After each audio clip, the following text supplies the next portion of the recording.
Barangay Love Stories.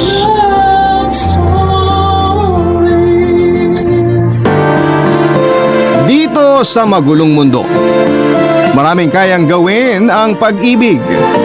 Pag-ibig na nagdurugtong sa mga puso at siya ring nagdudulot ng matitinding pagsubok na kakaharapin kahit kumapit na sa patalim. Ikaw kabarangay, kaya mo rin bang humantong sa isang sakripisyo para sa iyong minamahal kahit madungisan pa ang iyong dangal? Dear Papa Dudut, isang pagbati po sa inyong lahat na nakikinig sa Barangay Love Stories ngayong araw. Isa po ako sa mga masusugid ninyong tagapakinig at lagi nakatutok sa inyong programa sa radyo. Maricel na lang po ang itawag nyo sa akin, 33 years old na ngayon. Simpleng may bahay lamang ng aking kinakasamang si Martin. 12 years na kaming nagsasama at mayroon na rin kaming 3 anak. 10 taon na ang panganay ko, 7 taon ang pangalawa at 3 taon naman ang bunso. Nangyari po itong bahagi ng buhay ko na nais kong ikwento halos 2 taon na ang nakakaraan. Papadudot pangangalakal ng basura ang kinalakhan kong hanap buhay dahil elementary lang ang natapos ko. Sa aming magkakapatid, ako yung pinakamahiyain at mahina ang loob. Maliit na babae lamang ako at may katabaan. Hindi rin ako kagandahan pero sapat na ang lahat ng katangian ko para magustuhan ni Martin. Madalas akong sinasabihan na walang diskarte at walang mararating dahil palagi lamang ako nasa loob ng bahay. Ngunit para sa akin ay kontento na ako sa buhay na meron ako. Kahit na sa buong buhay ko ay tutol ang aking ina sa mga naging desisyon ko sa buhay. Lalong-lalo na sa pagsasama namin ni Martin. Kasing edad lamang kasi ng aking ina si Martin at parang tatay ko na rin daw ito kaya gano'n na lamang ang pagtutol niya sa relasyon namin. 55 years old na si Martin noong magkakilala kami. Isa sa mga nagustuhan ko sa kanya ay ang maala Roy Vinson niyang datingan. Matangkad, mabigote at matikas tignan. Kaya naman kahit malaki ang agwat ng aming edad ay agad ko rin siyang nagustuhan. May 8 siyang anak sa yumaon niyang asawa at lahat ay may mga trabaho na. Hindi magandang relasyon ng mga ito kay Martin dahil sa pananakit niya sa mga anak noon. Kaya wala ni isa sa mga ito ang kasama niya. Nang mag-decide na kaming magsama, Papadudot, ay doon na kami tumira sa bahay na tinutuluyan nila ng yumaong asawa ni Martin. Maayos naman ang sitwasyon namin noon at nakakaraos pa rin sa pang-araw-araw. Nagtatrabaho bilang construction worker si Martin at ako naman ang namamahala sa maliit naming tindahan. Kahit may mga naririnig ako noon tungkol sa mga pananakit niya, sa nauna niyang pamilya ay tila naging bingi at bulag na lamang ako dahil nararamdaman ko namang mahal na mahal niya kaming mag-iina, Papadudot.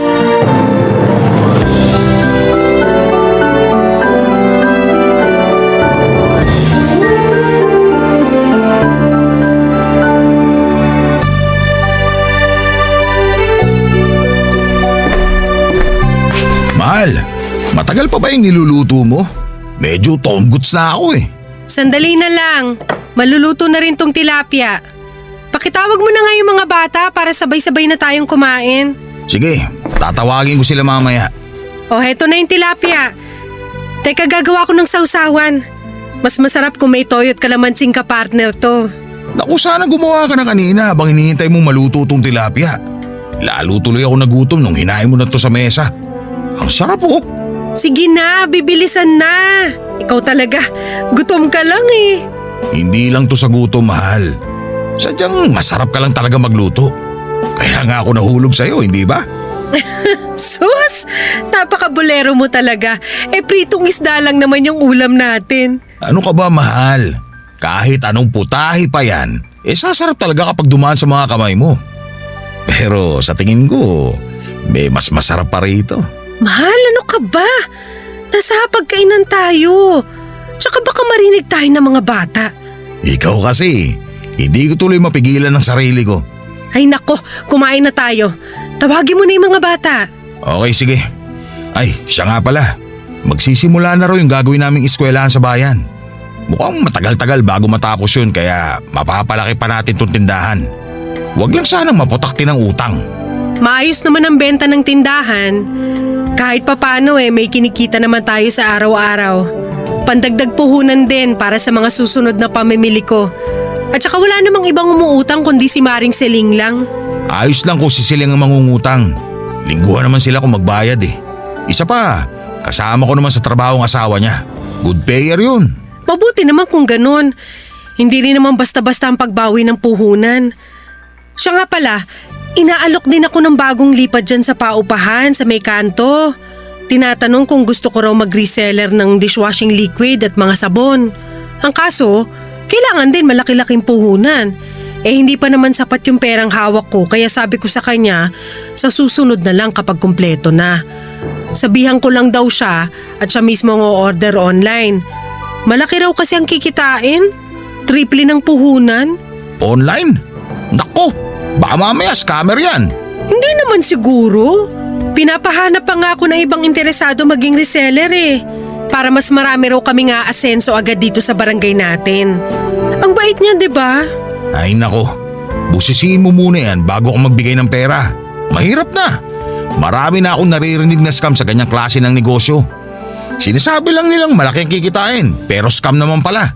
Ayun, parang nilipad lang ng hangin ang perang pinaghirapan nila. Kahit isang balde pa ng luha ang iluha nila, malabo pa sa sabaw ng pusit na maibalik yung pera. Mabuti na lang pala't sinabi mo yan. Naku, nakakatakot din palang sumubok sa ganyang klase ng negosyo. At saka hindi pa naman nating lubusang kilala yung nag-aalok sa akin. Bago lang dito sa atin Kaya nga huwag ka basta-basta magtitiwala. Pagtutuunan ko na lang siguro ng pansin yung tindahan. Siya nga pala, mahal. Kumusta pala yung mga anak mong nasa Pangasinan? Ay, ewan ko ba sa mga batang yun? Mukhang ayaw talaga akong kausapin. Yung bunso ko lang ang malapit sa akin Oh, may inaasahan ka bang pupunta ngayon dito sa bahay? Wala naman. Ako na magbubukas. Sandali lang. Nay, kayo pala. Tuloy ho. Napasadya ho kayo. Baka may sobra pa kayong bigas dyan. Bigyan mo muna ako kahit 2 taka lang. Ibabalik ko rin. Naubusan na kasi kami Bukas pa makakabili. Sige ho, Nay. Pasok po kayo dito sa loob. Sandali lang at ikukuha ko kayo. Baka gusto niyong kumain. Sakto, naghahapunan na kami. Ay naku, hindi na. Baka maging utang na loob ko pa dyan sa asawa mo. Nay Lucia, nandyan pala kayo. Kain o. Hoy Martin, tigil-tigilan mo nga ako dyan sa pagtawag mo ng Nay Lucia ha? Kinikilabutan ako. Huwag kang umasta na parang kaidaran mo lang ang anak ko. Amoy na amoy ko na yung pagiging luma mo. Si Nay Lucia talaga Alam na alam niyo yung amoy ng mga katulad nating luma Magkaedad lang tayo, hindi ba? Nangiinsulto ka ba? O ikaw Maricel, pagsabihan mo nga yung asawa mo ha? Hindi ko gusto ang tabas ng dila niyan. Sobra na kasi kayo. Sinusubukan ko naman kayong unawain at pakisamahan. Pero lagi nyo nalang pinamumukha sa akin ang edad ko at ang agwat namin ng anak nyo. O bakit? Hindi ba totoong parang tatay ka na ng anak ko? Nay, tama na ho. Ito na yung bigas nyo. Kahit wag nyo na hong ibalik yan. Ay nako, hindi. Utang ito Maricel. Kundi lang kami naubusan hindi na ako pupunta rito.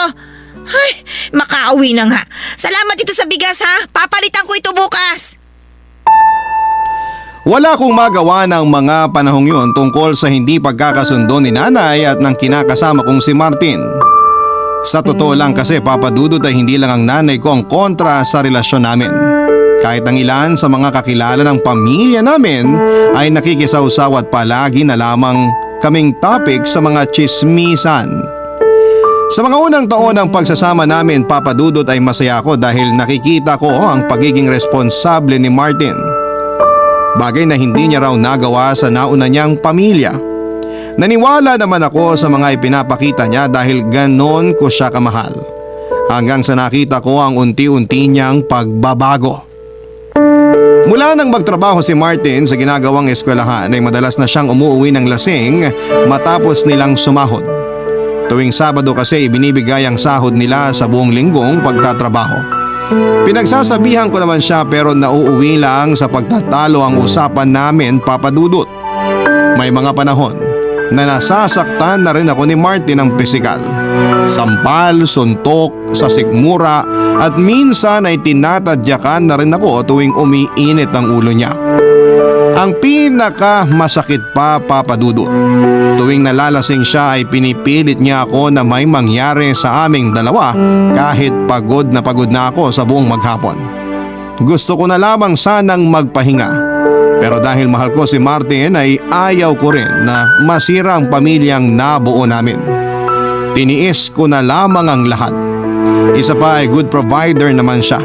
Iniisip ko na lamang noon na konting sakripisyo na lamang ang ginagawa ko para sa aming mga anak. Nang malaman ni nanay ang ginagawang pananakit ni Martin ay nakarinig ako ng mga masasakit na salita mula sa kanya. Tinanggap ko na lamang lahat ng masasakit na salitang sinabi niya sa akin. Ang tanging nakakaunawa lang noon sa sitwasyon ko ay ang aking ama na palagi akong kinukumusta. Minsan kapag nagigipit ay palihim ding nag-aabot ng pera si tatay. Isang buwan pa lamang sa trabaho si Martin nang magkaroon kami ng isang mabigat na problema, Papa Dudut.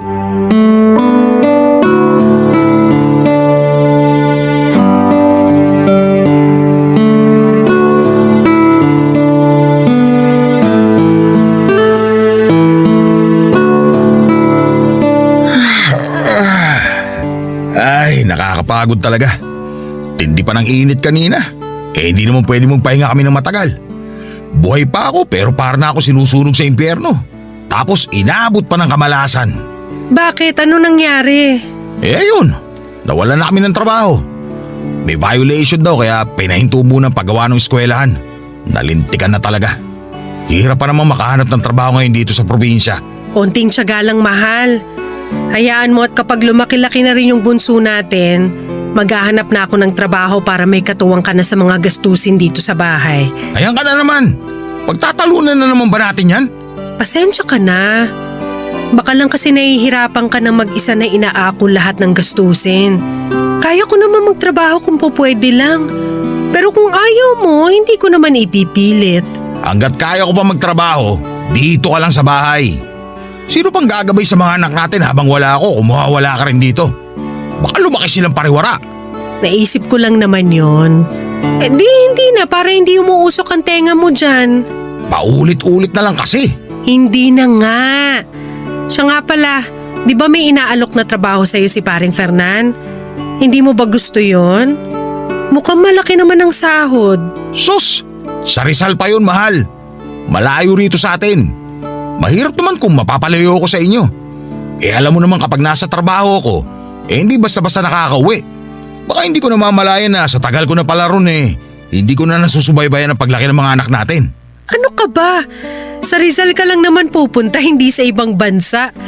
Imposible naman na hindi ka makauwi kahit isang beses lang sa isang buwan. May day off ka naman. Ay nako, basta.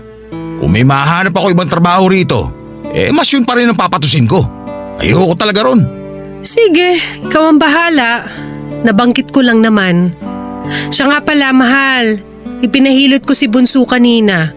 Nilalagnat na naman kasi. Na naman? Pero pinatawas ko na rin kanina. Malamang bukas mawawala na rin yung lagnat niya. Masyado ka naman nagpapaniwala sa mga tawas-tawas na yan. Dinala mo na ba sa center? Hindi pa nga Akala ko kasi mawawala rin yung lagnat. Oh, mataas pa rin ba lagnat? Nawala naman kanina. Teka, titignan ko nga ulit. Sana kasi pinatignan mo muna sa center kanina. Paano kung hindi lang basta lagnat yan? May thermometer naman dyan. Tignan mo kung mataas ang lagnat ng maagapan. Eto na nga, chinecheck ko na. Naku, ganun pa rin pala. Hindi bumaba. Sa ospital mo na ipa-check up si Bunso bukas. Dali mo na lang yung perang sinahod ko nung huling linggong trabaho ko. Kikitain ko pa rin naman yon. Ang mahalaga, mapatignan sa doktor si Bunso. Sige. Pero paano yung iba pa nating gastusin? Magbabayad pa tayo ng kuryente at tubig. May babayaran pa sa school yung 2 anak mo. Bahala na. Gagawa ko na lang ng paraan. Mahal, may nakalimutan pa pala akong sabihin. Ano yun? May iba ka pang babayaran? Naku, hindi. tungkol pa rin dun sa trabahong alok ni kumpare. Ano ba naman yan? Hindi ba tapag-usapan na natin yan kanina? Ayoko nang paulit-ulit. Alam ko. Pero pwede bang pakinggan mo muna ako? Ay, ano ba isasabihin mo? Kapag tinanggap mo raw yung trabaho, matatanggap mo raw agad yung kalahati ng sweldo mo. Naisip ko lang, kung tatanggapin mo yung alok niya, madali ka makakapasok doon dahil kakilala naman niya yung may-ari ng resort. Bakit? Wala na ba talaga silang mahanap na ibang caretaker sa resort na yon? Meron naman siguro pero baka pinipili lang niya yung mga kakilala. O siya, sige. Mukhang matatagalan rin naman bago ako makahanap ng bagong trabaho. Sige, kakausapin ko si pare para tanggapin yung inaalok niya. Mabuti kung ganun. At saka hindi na yun kasing bigat ng trabaho mo sa construction. Naisip ko na nga rin yun. Matagal nang nabanggit sa akin yan ni Fernan. Pero malayo kasi dito kaya hindi ako naging interesado. Masasanay ka rin naman, mahal. Papadudot nang dalhin ko sa ospital ang bunso namin ay doon ko nalaman na may dengue na pala siya at nangangailangan kami ng perang panggastos sa ospital. Natuloy din sa pag-alis si Martin patungong Rizal para magtrabaho doon bilang caretaker sa isang resort. Maayos naman ang trabaho niya at regular na nakapagpapadala sa amin ng mga anak niya.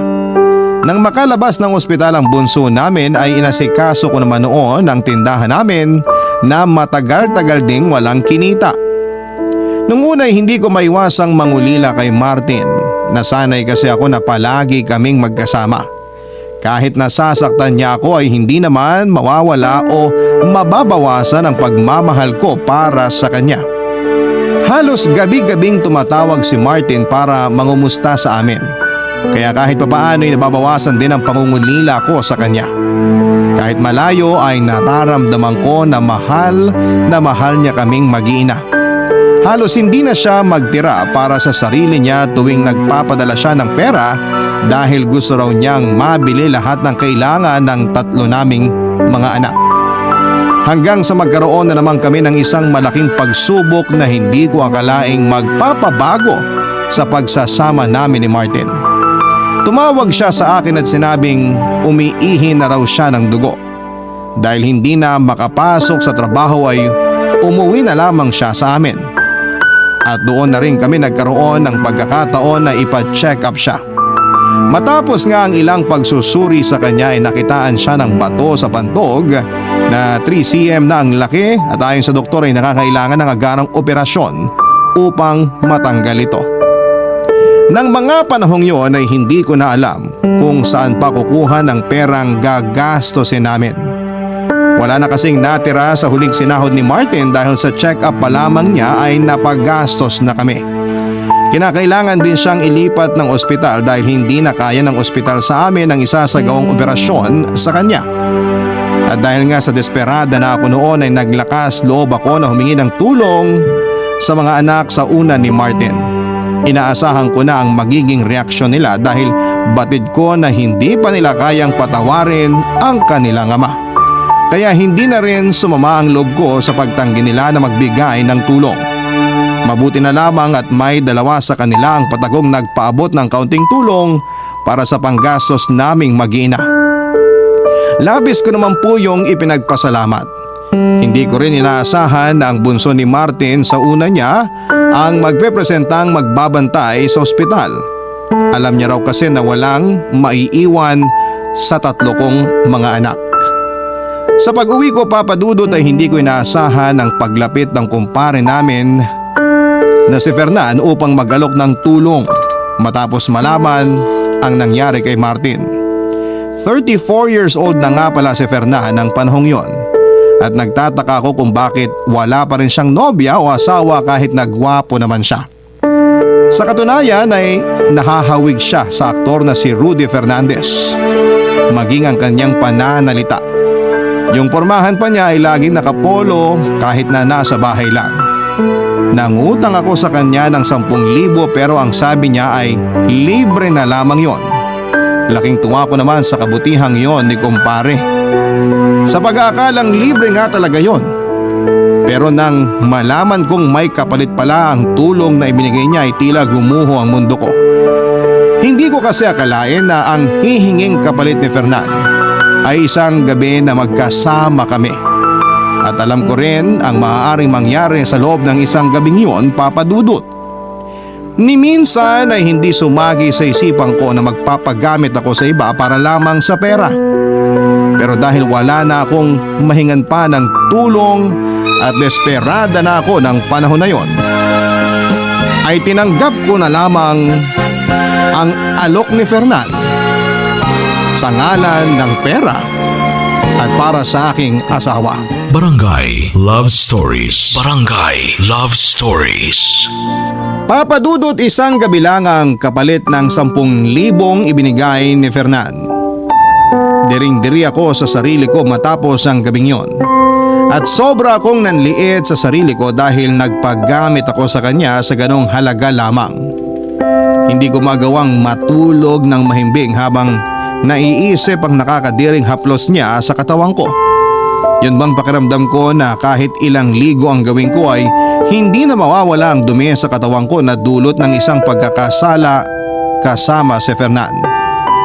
Buong akala ko ay doon na matatapos ang lahat, ngunit tumawag sa akin ang anak ni Martin para sabihin kulang pa raw ang perang una kong naipadala doon. Kinailangan namin kasing ilipat ng ospital si Martin. Sa pagkakataong yon ay sa Batangas na siya dinala. Kaya naman sa ikalawang pagkakataon ay nagpagamit ako kay Fernan, kapalit ng parehong halaga. Sa hirap ng sitwasyon namin noon ay hindi ko na inisip ang magiging kahihiyan ko pagkatapos noon. Nang mag-offer pa si Fernan ng kung ano-anong makakatulong sa aming mag-ina ay hindi ko na lamang tinanggihan. Madalas siya sa aming bahay at doon na rin nagpapalipas ng gabi. Walang gabi na walang nangyayari sa amin, Papa Dudut. Tipong isang kalabit niya lamang ay alam ko na ang susunod na mangyayari. Doon ko rin natuklasan na hindi lamang likas na mahilig si Fernan kundi may lihim pala siyang pagtingin sa akin noon pa man. Dahil patuloy ako sa pagpapadala ng pera para sa gastusin sa ospital ay nagtaka na noon si nanay kung saan ako kumukuha ng pera. Alam naman niya na wala akong trabaho at matumal na rin ang benta ng maliit naming tindahan lalo't halos hindi na ito nalalamnan. Mula kasi nang mawala ng trabaho si Martin ay hindi na ako muli pang nakapamili. Nahirapan na rin akong maningil kina Celine na malalaki na ang utang sa tindahan namin dahil nagkaroon din sila ng problema. Dahil madalas ding nakikita ni nanay na nagpupunta sa bahay si Fernan ay hindi na niya napigilang magduda. Nagpasya na siya noon na kausapin ako ng masinsinan, Papa Dudut.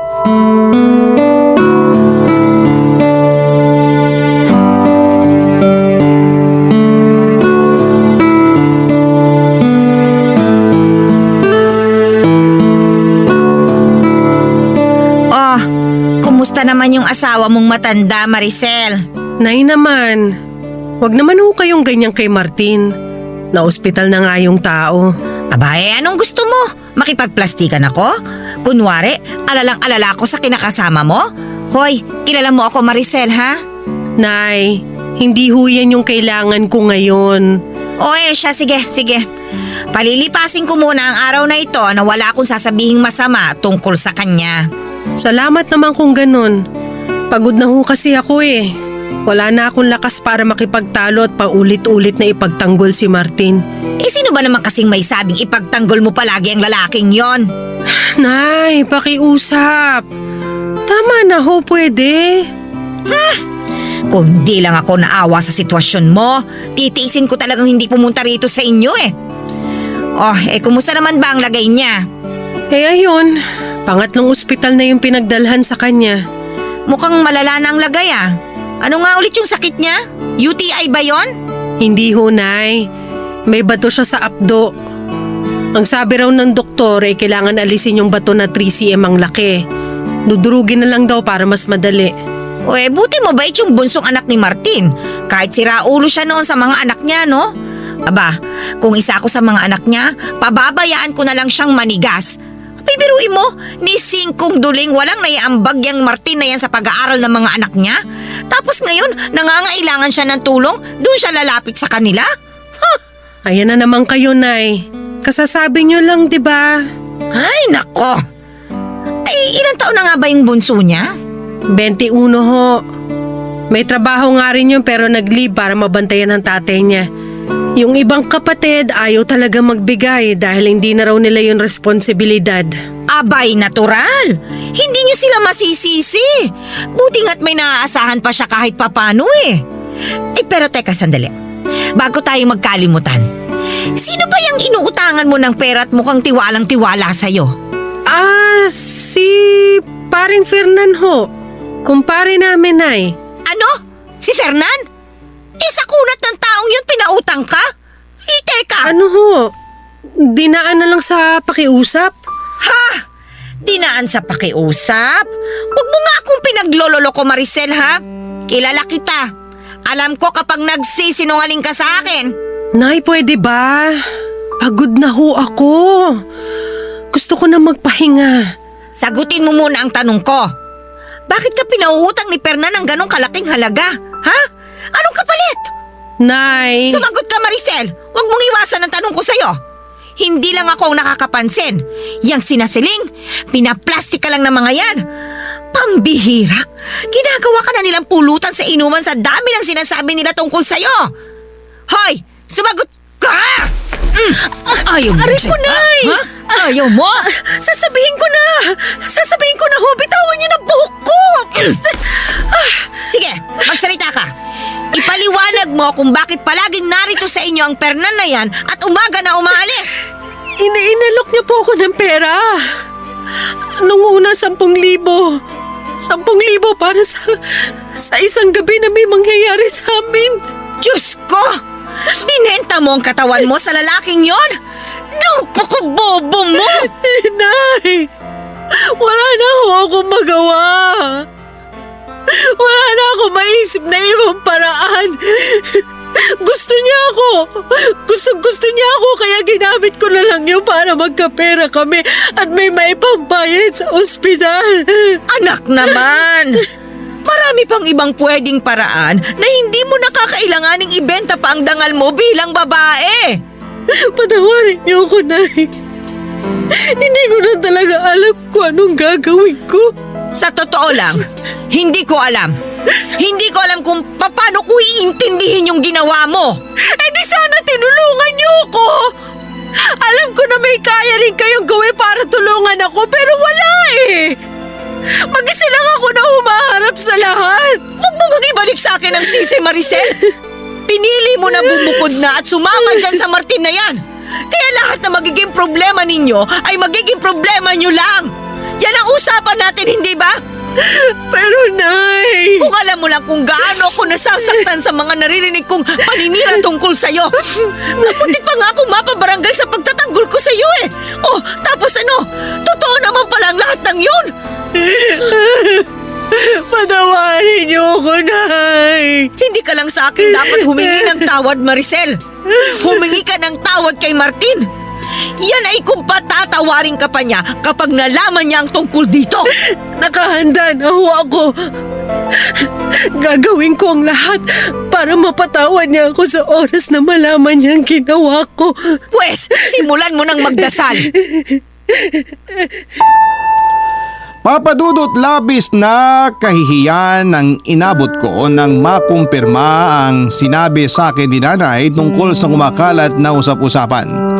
Maraming nagsasabi na hindi na raw ako naawa kay Martin na naghihirap sa ospital. Samantalang ako ay mas piniling mga bit na lamang. Dahil nga rin sa mga nangyari, muli kaming nagkasira ng aking ina. Hindi na siya pumunta sa bahay tulad ng madalas niyang ginagawa noon. Masakit para sa akin yon pero sabi naman ng tatay ko ay ako na lamang ang magpasensya kay nanay. Patuloy pa rin ang pagbisita sa bahay ni Fernan. Minsan ay nagdadala siya ng masasarap na pagkain para sa mga anak ko at madalas ay may kasama pang mga laruan. Tulad ng mga naunang pagbisita ni Fernan ay paulit-ulit pa rin na may nangyayari sa aming dalawa. Ang kapalit noon ay hindi niya pababayaang magutom kaming mag-iina. Inalok pa nga ako ni Fernan ng malaking puhunan para sa tindahan. Naging bulag at pipina lamang ako sa mga panghuhusga sa paligid ko, Papa Dudut. Hindi ko naman kontrolado ang isip ng mga tao kaya wala na akong magagawa doon. Dinedma ko na lamang ang kumakalat na chismis dahil mas mahalaga sa akin ang buhay ng pamilya ko kesa sa sarili kong dignidad ng mga panahong yon.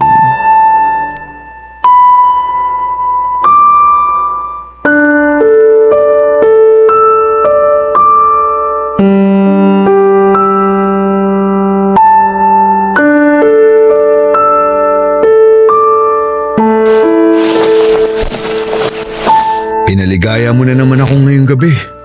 Ibang klase ka talaga, Mare. Ang galing mo. Napakaswerte sa'yo ni paring Martin. Hindi mo naman kami pinababayaan kaya dapat lang na masaya ka palagi tuwing pumupunta ka rito. Ikaw talaga. Kaya ginaganaan ako lagi pumunta rito eh. Tapos na ako magbihis. Magkwentuhan muna tayo sandali bago ako umalis. Tabihan kita dito sa kama ha. Wala ka bang gustong ipabili? Dito ko kasi balak maghapunan bukas. Bakit? Wala ka bang ibang lakad o ibang gagawin bukas? Wala. Yung iba pinakancel ko na para mas mapadalas pa ako rito. Ganun ba? Ikaw ang bahala kung dito mo talaga gusto maghapunan. Yan ang gusto ko sa'yo. Mabilis kang kausap. Hindi mo na ako pinahihirapan pa. Baka naman pwedeng isa pang kiss dyan. Anong kiss? Kota ka na nga kanina eh. Di ka pa ba nagsasawa? Halos makabisado mo na nga ang bawat sulok ng katawan ko. Ako naman to. Sige na, huwag ka nang pakiipot. Huwag mong sabihing naiilang ka pa rin sa akin. Hindi no. Teka, kailangan ko na rin palang magbihis. Baka magising na yung bunso ko. Hindi ko pa yun natitimplahan ng gatas eh. Sandali lang. Usap muna tayo. Pero yung anak ko, Fernan. Sandali na lang naman to. Uuwi na ako mamaya. Pagbigyan mo na ako na sulitin ang natitirang oras ko rito. Ano ba kasing gusto mong pag-usapan? Halos lahat naman na pag-usapan na natin. Yung puhunan mo sa tindahan. Di ba't sinabi ko na rin sa'yo na hindi mo kailangan magbigay ng puhunan? Sobra-sobra nang naitulong mo sa aming mag-iina. Pero ako naman ang may gusto nun. Ang totoo niyan, hindi lang puhunan para sa tindahan ang makukuha mo kung sakali. Anong ibig mong sabihin? Simple lang, Maricel. Sumama ka na sa akin. Kahit isama mo pa ang mga anak mo. Kaya ko naman silang buhayin. At ikaw, kaya kitang pakasalan. Lahat ng meron ako, magiging sayo. Ano? Nababaliw ka na ba? Hindi yan kasama sa usapan natin, Fernan. Alam ko. Kaya nga inaalok kita ngayon. Iwan mo na ang asawa mo. Wala ka namang ibang mararanasan kundi hirap kapag siya ang kasama mo. At sino ka sa tingin mo para pakinggan ko ang sinasabi mo? Sa nanay ko nga pinaglaban ko si Martin tapos ikaw? Gusto mo na iwan ko siya para sa'yo? Desperada lang ako pero hindi pa ako nasisiraan ng ulo. Aba, at talagang ikaw pa ang mag-iinarte ngayon? Bakit? Akala mo ba sobrang ganda mo para kabaliwan ka? Mukha ka ng tuyot nang makuha kita. Pasalamat ka nga't nagtyaga pa ako sa'yo at nagbayad ng halagang sobra-sobra pa para ibayad sa karakas mong babae ka! Hayop ka? Ang kapal na mukha mo! Servisyo ko lang ang binayaran mo at hindi yung buong pagkatao ko! Kaya wala kang karapatan na sabihin ako ng ganyan! Hoy Maricel! Pwede ba huwag kang pa-virgin dyan? Matanda nga, pinatos mo! Tapos ako na higit na mas bata at kayang-kayang ibigay ang luho mo! Hindi mo pagbibigyan! Alam mo kung bakit? Dahil walang matinong babae ang magtsatsaga sa'yo! Maaaring papatulang ka lang dahil sa pera mo pero walang magkakagusto sa taong katulad mo, Fernan! Manahimik ka! Dami mong sinasabi! Pagkatapos mong pakinabangan ng pera ko, gaganyanin mo ako? Pwes, hindi ka magiging kawalan sa akin! Dahil kaya ko magbayad ng babaeng higit pa sa'yo! Kung ganun, ano bang ginagawa mo rito? Umalis ka na! Ako pa ngayon ang ipinagtatabuyan mo? Samantalang sa amin ni Martin, mas may silbi ako. Mas kaya kitang buhayin kaysa sa kanya. Ewan ko nga't bakit ang hina niyang kukote mo eh. Huwag mong ikukumpara sa'yo si Martin. Dahil siya, hindi na kailangan ng pera para magustuhan siya at mahalin. Hindi tulad mo. Kung wala kang pera, tatanda ka na lang na mag-isa dahil walang matinong babae na magmamahal sa'yo. Sumusobra ka ng hayop ka ha? Walang niya ka talaga! Umalis ka na! Hayop! Talagang aalis ako, pero hindi ka pabayad sa lahat. Babalik ako rito para maningil at wala ka nang magagawa. Sabi na umalis ka na! Umalis ka na habang nakakapagtimpi pa ako sa'yo! Babalik ako! Tandaan mo, Maricel, sa laki na nang naibigay ko sa'yo, pagmamay-ari ko na ang katawan mo! Papa Dudut, labis kong pinagsisihan ang ginawa kong pagpapakababa ng pagkatao kay Fernan ng dahil sa pera. Marahil kung may mas mabilis lang na paraan noon para makakuha ko ng perang para sa pampaospital ng asawa ko ay ginawa ko na, Papa Dudut. Batid ko na maraming mga kabarangay ang maiinis sa akin dahil sa mga sinasabi kong ito. Pero kahit ako ay hindi lamang inis kundi galit ang nararamdaman ko sa sarili ko ng panahong yon. Sinubukan ko makipag-ayos sa aking ina at humingi ng payo sa kanya kung ano ang dapat kong gawin kahit na alam kong imposible nang matakasan ang nagawa kong pagkakasala. Hanggang sa panahong yon ay umiiral kasi ang pagiging mahina ng loob ko. Sa kabila ng naging pagtatalo namin ni Fernan at palitan ng mga masasakit na salita ay pumupunta pa rin siya sa bahay ngunit tuwing gabi na lamang. Katwiran niya ay kasama pa rin yon sa mga naibigay niyang pera. Papa Dudut, may isang gabi na naabutan kami ni nanay sa kusina. Sakto pa noon na may ginagawa si Fernan sa akin. Galit na galit si nanay at agad na pinalaya si Fernan. Binantaan niya ito para tuluyan na akong tigilan. Sinabi naman ni Fernan na babawiin niya ang perang ibinigay niya sa akin pero silang dalawa na ni nanay ang nag-usap tungkol doon. Lumipas nga, Papa Dudut, ang mga araw at hindi na nagpakita sa akin si Fernan. Tila nabunutan naman ako ng tinik dahil ni sa panaginip, Papa Dudut, ay hindi ko gugustuhin pang makita siya. Barangay Love Stories. Barangay Love Stories. Mahigit isang buwan ding nagpapagamot si Martin, Papa Dudut, bago siya nakauwi sa amin upang doon na lamang lubusang magpagaling. Masaya ako sa pagbabalik niya pero hindi mawala sa akin ang takot. Sakaling malaman na niya ang tungkol sa namamagitan sa amin ni Fernan. Alam ko na hindi malabong makarating sa kanya ang mga nangyari dahil kalat na ang chismis sa barangay namin. Napansin naman ni Martin ang pagbabago sa mga kinikilos ko kaya minsan ay nagtatanong siya kung meron daw ba akong problema. Pero syempre ay nanatiling tikom ang bibig ko, Papa Dudut. Yon ay kahit inuusig na ako ng konsensya ko sa paglilihim kay Martin at sa pagpapagamit sa ibang lalaki na kumpare pa naming dalawa. Hanggang sa may nabanggit kay Martin ang panganay naming anak na madalas sa bahay si Fernan noong nasa ospital pa siya. Labis ang kaba ko noon dahil akala ko ay mabibisto na niya ako. Gayon pa man ay pinili ko pa rin magsinungaling sa kanya at pilit kong itinago ang katotohanan. Ngunit ika nga ay walang lihim ang hindi nabubunyag. Dumating na nga ang kinakatakutan ko, Papa Dudut. May isang kapitbahay kasi kami na nagkwento kay Martin at ikinuwento nito ang tungkol sa namamagitan sa amin ni Fernan. Pag uwi niya ng bahay ay galit na galit niya akong pinapaamin.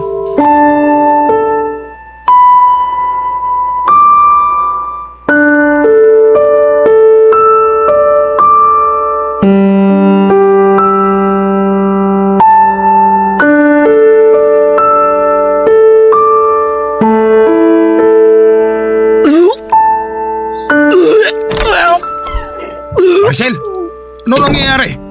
Bakit ka nagsusuka? Hindi ko alam. May nakain niya hata ako. May nakain? O baka naman ikaw nagpakain? Ano bang pinagsasasabi mo dyan, Martin? Masama ang pakiramdam ko. Nahihilo ako tsaka… Nahihilot, nagsusuka? Eh baka naman buntis ka. Ano? Nagbunga na ba? Martin… Bakit? Akala mo ba hindi ko malalaman? May nakapagsabi sa akin, Maricel. Mas naniniwala ka pa ba sa kanila kaysa sa akin? Malay mo ba kung sinisiraan lang nila ako? Ano ba naman Maricel? Hindi ka pa rin ba aamin? Kalat na kalat na dito sa atin ang ginagawa niyong kababoy ni Fernan habang nandun ako sa ospital. Hindi totoo yan. Sinisiraan lang nila ako. Yung pagpunta rito ni Fernan, walang ibig sabihin yun. Nagmamalasakit lang yung tao. Tapos yung mga kapitbahay naman natin masyadong malisyoso at malisyosa. Halos araw-araw nandito si Fernan tapos nagmamalasakit lang? Ayop na malasakit yan. Inaabot hanggang kinabukasan? Ano Maricel? Masarap ba magmalasakit si Fernan? Damang-dama mo ba? Kita mo na? Hindi ka mapagsalita ngayon. Totoo, di ba? Hindi ko yung ginusto, Martin. Sa tingin mo ba masaya ako habang ginagawa niya mga bagay na ikaw lang ang binigyan ko ng pahintulot na gumawa sa akin? Tiring-tiri ako sa sarili ko at nanliliit ako dahil hindi ko akalaing papatusin ko ang alok niya. Pero pinatos mo pa rin. Nagpagamit ka pa rin sa kanya. Mga baboy kayo! Ang sakit mo naman magsalita. Sige, mali nga yung ginawa ko, pero ginawa ko lang yan para sa'yo at sa mga anak natin. Sa tingin mo may mautangan ako ng ganong kalaki? Wala magtitiwala sa akin dahil mukha ako mas mahirap pa sa daga. Wala na tayong kapera-pera at wala na rin tayong ibang aasahan. Anong gusto mong tubuhan ngayon? Na dapat pa ako magpasalamat? Dahil nagpakalipin ka sa kama kasama ang Fernan na yon? Wala nga akong nakitang pagsisisi sa'yo nung unang dating ko rito eh. Kung talagang nagsisisi ka, sana sinabi mo na lang kagad ang totoo. At hindi mo na ako pinabukan taha. Nakakagago eh! Martin! Tama na! Tumigil ka na! Huwag mong sipain yung upuan! Kasalanan mo lahat to! Kung hindi ka lumandi kay Fernan, hindi ito mangyayari! Sinabi ko naman sa'yo, di ba? Hindi ko ginusto yon. At wala rin kaming relasyon ni Fernan. Ah, ganon! Wala nga ba talaga? Kilala ko ang lalaking yun, Maricel. Umamin ka nga. Ilang beses na may nangyari sa inyo ni Fernan? 5? O baka higit pa? Hindi ka na nahiya sa mga anak natin? Ang babata pa nila, pero nakikita nila dito na kinakalantari ka ng ibang lalaki. Hindi ko hinayaan makita ng mga bata yon. At ano? Dapat ko pa ikatuwa na hindi mo naman pala pinapakita sa kanila ang kababuyan nyo? Hindi yun ang ibig kong sabihin. Pero wala eh. Kahit naman yata anong sabihin ko, baliwala rin sa'yo. Unawain mo rin naman ako. Masisisi mo ba ako, Maricel? Ni hindi ko nga kayang isipin na may nangyayari sa inyo ni Fernan sa bawat gabi na nangungulila ako sa inyong mag-iina. Sige nga. Kung hindi ko ginawa yon, sino bang tutulong sa atin? Lahat ang nilapitan ko. Halos magmakaawa na rin ako sa mga kapatid mo pero wala ni isa sa kanila nagpaabot ng tulong. Sobrang hirap, Martin! Huwag mo nang ipilit na tama ang ginawa mo. Malandi ka! Isipin mo na ang gusto mong isipin, pero mas gugustuhin ko pa magpagamit sa iba kaysa mamatay sa gutom ang mga anak natin! Pambihira ka naman, Maricel. Alam ko na ginawa mo lang yun para sa akin. Pero mas gugustuhin ko pa maghirap kaysa gawin ka kasangkapan ng ibang tao para sa makamundong pagnanasa. Yun ang hindi ko matatanggap. Maniwala ka, Martin! Hindi ko ginusto yun! Naging desperado lang talaga ako dahil agarang operasyon ang kailangan mo nun! Ganon kita kamahal! Pinagaling nga ako ng perang galing kay Fernan. Pero alam mo, itong puso ko naman ang binigyan mo ng sakit. Umalis ka na rito. Ayoko na makita ang pagbumukha mo. Huwag, Martin! Huwag mo naman gawin sa akin to. Yung mga anak natin, paano sila? Kailangan nila ako. Pakiusap, huwag mo naman paabutin sa ganito. Buo na ang desisyon ko, Maricel. Lumayas ka sa pamamahay ko! Isasama ko ang mga bata! Wala kang isasama ni isa sa kanila! Napapaliw ka na ba? Kailangan ako ng bunso natin. Kung paalisin mo ako rito, isasama ko siya. Hindi ko hayaang mapabayaan ang bunso natin ang dahil siya sa galit mo. Labas! Lumayas ka at huwag na huwag kang babalik pa rito! Oy, teka, ano ba nangyayari dito? Bakit hindi mo tanungin yung malandi mo, anak? Ha! Teka! Siguradong alam mo na ang tungkol doon. Baka nga ikaw pa mismo nagtulak sa anak mo na landiin si Fernan dahil alam ko hindi mo ako gusto para sa kanya! Tanga-tanga ka pala eh! Anong akala mo sa akin, bugaw? Hoy Martin ha, baka nakakalimutan mo. Kung hindi dahil sa anak ko, baka pinaglalamayan ka na ngayon. At talagang kinukonsinti mo pa tong anak mo na tumiyaya sa iba? Yan na pala ngayon ang pamantayan ng pagiging ulirang ina? Tama na! Pakiusap! Tama na! Pag Pagsabihan mo yung ina mong mahilig ba isawsaw? Bungangera lang pero wala namang ibubuga. Kala mo kung sino mabuting ina. Huwag mong questionin ang pagiging ina ko! Wisit ka! Umalis na kayo! Magsama kayo mag-ina! Mga salot! Nay! Huwag niyo na ako patulan! Sige na! Umalis na lang tayo rito. Pinagtitinginan na tayo ng mga tao. Papa Dudut, tila pinagsakloban ako ng langit at lupa nang palayasin ako ni Martin. Naisama ko naman noon ang bunso naming anak. Dahil naisip din ni Martin na hindi niya kakayanin ang pag-aalaga sa bunso namin. Lalo't nagpapagaling pa siya. Ang dalawang anak namin ay naiwan sa kanya. Pansamantala akong nakituloy sa mga magulang ko habang naghahanap ng mapapasukang trabaho. Dahil napatawad na ako ni nanay at likas namang maunawain si tatay, ay walang naging problema ang pagtuloy ko sa kanila. Si nanay na rin ang tumulong noon sa akin sa paghahanap ng trabaho sa bayan dahil may mga kakilala naman siyang naghahanap ng tindera sa palengke. Tungkol naman kay Fernan ay wala na akong naging balita pa sa kanya at hindi ko na rin gugustuhin pang malaman ang kahit na ano tungkol sa lalaking yon. Pero nakarating pa rin sa akin ang bali-balitang lumipat na raw ito ng tirahan. Makalipas ang ilang linggo, Papa Dudut, ay dumating ang isa na namang pagsubok sa akin. Ilang araw na rin kasi ako noon na nakikita ng mga sintomas ng pagbubuntis. Tutol man ako sa ideyang iyon dahil alam ko kung sino ang posibleng ama ng binadala ko. Sakaling buntis nga talaga ako ay minabuti ko pa rin magpatingin sa doktor. Hanggang sa nakumpirma ko nga ang aking pagbubuntis. Pero dahil sa stress at pagod sa pagtatrabaho ay nakunan ako. Nakarating sa bunsong anak ni Martin sa unang asawa ang mga nangyari. At hindi ko lubos akalain na eto pa mismo ang kukumbinsi kay Martin na makipagbalikan sa akin. Ipinaunawa nito kay Martin ang naging sitwasyon ko noon at lahat ng hirap na dinanas ko bago magkaroon ng perang maipapadala para sa pampa-hospital niya. Kaya naman nagulat na lamang ako nang may biglang dumating sa bahay ng mga magulang ko.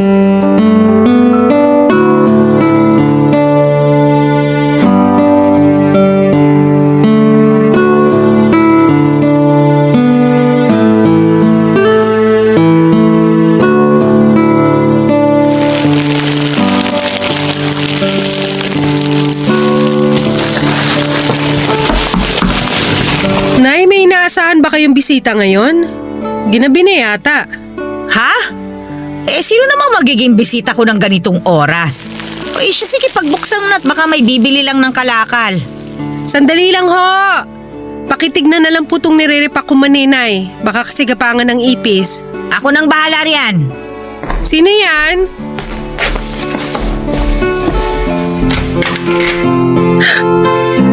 Martin? Maricel, pwede ba tayo mag-usap?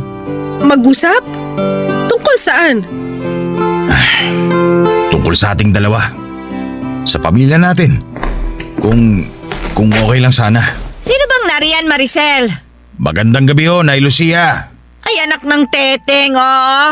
Anong ginagawa ng walang hiyang yan dito? Paalisin mo yan, Maricel, ha? Naaalibadbaran ako sa pagbumuka niyan. Mas gugustuhin ko pang aswang ang dumalaw ngayong gabi kaysa sa matandang yan. Grabe naman ho kayo.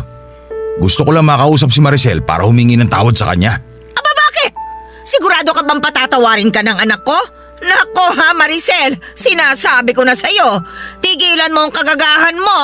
Huwag mong kalilimutan ang mas masakit na salitang binitiwan yan sa'yo. Lahat ng pangiinsulto. Kaya nga ho nandito ako. Pinagsisisihan ko na lahat ng mga nasabi ko. Maricel, sige na ho. Mag-usap tayo. Isa pa hinahanap ka na rin ng mga anak natin. Namimiss na nila ang nanay nila.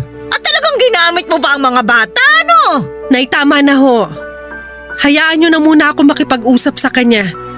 Malaki rin na naging kasalanan ko, di ba? Kaya sige na ho. Ibigay nyo na to sa akin. Ay, o siya, sige.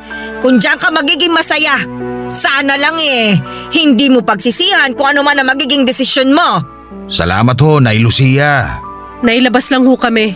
Bahala kayo! Sa labas na lang tayo mag-usap. Natutulog na kasi si Bunso sa sala. Sige, wala namang problema sa akin kahit saan. Salamat kasi naintindihan mo na rin lahat ng ginawa ko. Hindi ko naman talaga gagawin yon kundi lang tayo kapos sa pera. Hindi mo na kailangan pang ulitin ang paghingi mo ng tawad sa akin, Maricel. Sapat na yung mga sinabi mo nung huli tayo nag-usap. Ibig bang sabihin, Oo, Maricel. Napatawad na kita. At kung pupwede sana, bumalik ka na ulit sa bahay. Pwede pa ba? oo naman. Sino ba naman ako para tumanggi? Walang gabi na hindi ko ipinagdarasal na mapatawad mo na ako at bumalik na sa dati ang samahan nating dalawa. Yung magiging buo ulit ang pamilya natin. Hindi mo na kailangan ipagdasal yun ngayon. Nandito na ako. Kukunin na kita talagaan ulit gaya ng dati. Talaga? Hindi ka na ba talaga galit sa akin? Hindi ka nandidiri? Tungkol dyan, pasensya ka na sa lahat ng nasabi ko. Alam kong nasaktan kita ng sobra kaya pinagsisisihan ko yun. Tinatanggap ko naman ang paghingi mo ng tawad. Mahal na mahal kita, Maricel. Mahal na mahal din kita, Martin. Salamat sa pagtanggap mo ulit sa akin. Pangako, hinding-hindi na yun mauulit. Ikaw at ikaw na lang ang magiging lalaki sa buhay ko. Siya nga pala, may trabaho na ako ulit at nakapag-ipon-ipon din ng konti. Sisipagan ko pa para lumaking iniipon kong pera para sa kasal nating dalawa. Talaga? Naku, ikaw talaga. Masyado mo naman agad akong pinasasaya. Yun ay dahil karapat-dapat ka lang napakasalan. Kaya, paano ba yan? Wala nang ibang pwedeng umangkin sa'yo. Ako lang. Tagumpay akong nakabalik sa bahay ni Martin kasama ang bunso naming anak. Napakasaya ng mga anak namin nang muling mabuo ang pamilya namin. Maging ako ay walang pagsidla ng saya dahil sa muling pagtanggap sa akin ni Martin. Ipinakita niya rin ang pagbabago niya sa ikalawang pagkakataon na nagkasama kami sa iisang bubong. Hindi na siya yung dating Martin na mapanakit at lasenggo. Nang magkaroon ng magandang trabaho na inalok sa kanya sa ibang lugar ay tinanggap na niya nang walang pag-aalinlangan.